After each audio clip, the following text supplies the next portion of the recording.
Hey, creative friends. Hey, I just noticed Bambu Labs had a big announcement of some new equipment that's coming out and then some to come later of how they're going to solve the extra filament issues with the poop that the machine kicks out.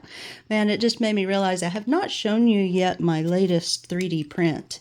So I just wanted to share that with you. And this was not my design. I will link to the original.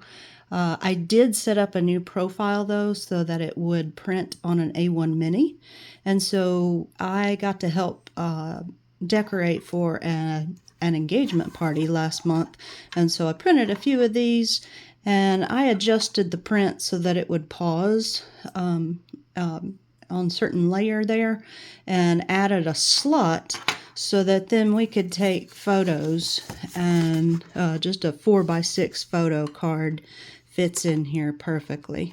So I will link to the original model, and then I'll link to my altered model just with a slot. And of course it was smaller for an A1 mini, but it worked as a pretty nice simple table piece, centerpiece. So it was really cute. So whenever you put some photos in there, and it stood up just fine on its own. So much fun and so easy to do. But you could do that pretty much with any word. Just make it deep enough to stand up, and so it makes a great photo op.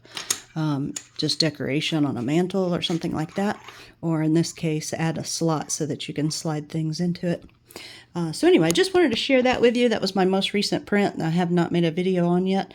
And then also down below, I'm going to put a referral code. Bambu Lab has also started a referral program. So you get a little discount, and then I get a small percentage as well. So I'd be honored if you used my referral code.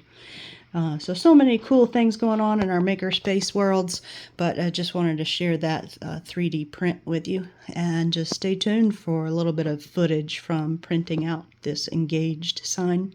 Thanks. So this was the first print that I did, and since there was a slot there, I went ahead and told it to add the supports. It recommended that I put supports in when I printed it, and so you'll be able to see those kind of mesh jagged looking parts there. And let me tell you, those things were a pain to try to remove. It did not work the way I had really wanted it to. So then for take two, I just told it to leave out the supports. So it gave me an error, but it does still let you go ahead and print. And so I told it don't do the print, or don't do the supports, and then I added a pause on, I think it's layer 18 or so, right where the slot starts. I added a pause so that I could stick in this card and then let it finish the print. And that actually worked really well. I was able to pull that card out and then replace it with the photos. Thanks for watching.